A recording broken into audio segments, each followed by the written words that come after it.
सह्याद्री व्याघ्र प्रकल्पात दुर्मिळ काळा बिबट्या कॅमेऱ्यात कैद. जैवविविधतेसाठी दिलासादायक बातमी. सह्याद्री व्याघ्र प्रकल्पातून वन्यजीवप्रेमींसाठी आनंदाची आणि तेवढीच महत्त्वाची बातमी समोर आली आहे. प्रकल्प परिसरातील कॅमेरा ट्रॅपमध्ये दुर्मिळ काळा बिबट्या म्हणजेच मेलॅनिस्टिक बिबट्या कॅमेऱ्यात कैद झालेला आहे. या दुर्मिळ दर्शनामुळे सह्याद्रीच्या जंगलातील समृद्ध जैवविविधतेवर पुन्हा एकदा शिक्कामोर्तब झाला आहे. महाराष्ट्राच्या पश्चिम घाट परिसरात काळ्या बिबट्यांच्या हालचाली अत्यंत क्वचित नोंदवल्या जातात. त्यामुळे सह्याद्री व्याघ्र प्रकल्पातील ही नोंद वन विभागासाठी आणि वन्यजीव अभ्यासकांसाठी महत्त्वाची मानली जाते. तिलारी, राधानगरी, रत्नागिरी, सह्याद्रीच्या घनदाट जंगलपट्ट्यात अशा बिबट्यांची अधूनमधून उपस्थिती आढळते आहे.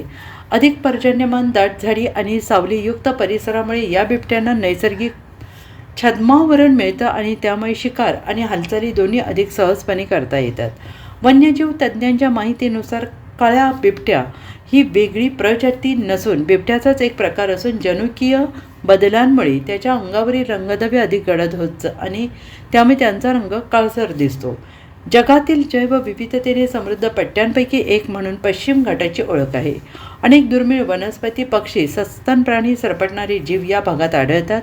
अशा परिस्थितीत काळ्या बिबट्याचं दर्शन म्हणजे या जंगल परिसंस्थेच्या स्वास्थ्याचं सकारात्मक संकेत मानलं जात आहे. सह्याद्रीत काळ्या बिबट्याची चाहूल, जंगल अजूनही समृद्ध असल्याचा दिलासा.